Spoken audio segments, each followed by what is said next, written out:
တန်တုမှာ main လက်မကြီးပေါ်မှာ24 hour security 24 hour lift အသုံးပြုလို့ရပြီးလုံးဝ luxury ဆက်ဆံပြင်ဆင်ပေးထားတဲ့အကြောင်းကလေးတစ်ခါနဲ့လူချင်းမလို့ကိုမိတ်ဆက်ပေးချင်ပါတယ်ဒီခန်းလေးကိုလည်းဘယ်လိုမျိုးအသေးစိတ်ပြင်ဆင်ပေးထားလဲဆိုတာကျွန်တော်တို့အတူတူလိုက်ကြည့်လိုက်ကြရအောင်တန်တုမှာ main လက်မကြီးပေါ်ဖြစ်ပြီးတော့ P40 60 gram ပေါ်မှာဆောက်လုပ်ထားတာကြောင့်ကားပါကင်လည်းအဆင်ပြေပါတယ်ဒီခန်းလေးရဲ့ပေကျကတော့18ပေ54ပေရှိတဲ့6လွှာရောင်းခန်းလေးပဲဖြစ်ပါတယ်တခန်းလုံးကိုကျွန်းပါကီပြည့်ခင်းပေးထားပြီးတော့ TV တွေဖျားကျောင်းဆောင်တွေလိုက်ကာတွေပတ်လည်းတက်ဆင်ပေးထားပြီးတော့ sofa set လေးပါထည့်ပေးထားပါတယ်နောက်ပြီး living room တွေ aircon သုံးတက်ဆင်ပေးထားပြီးတော့အုပ်ဖွဲ့အခန်းတစ်ခန်းဖွဲ့ပေးထားပါတယ် single room ထဲမှာဆိုရင်တယောက်အိတ်ကတင်နဲ့နေရင်ကပ်ပီလိုတစ်လုံးထည့်သွင်းပေးထားပါတယ်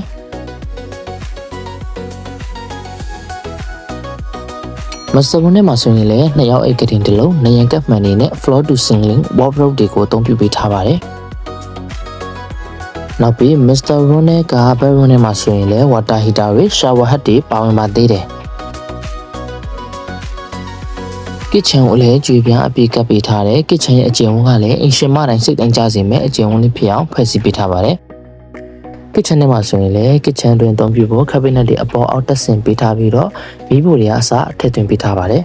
။ဒီခန်းလေးကိုလည်းစိတ်ဝင်စားလို့လာရောက်ကြည့်ရှုခြင်းနဲ့ဆိုရင်တော့ကျွန်တော် Genesis ရဲ့ estate ကိုဆက်သွယ်ဖို့မမေ့ပါနဲ့ခင်ဗျာ။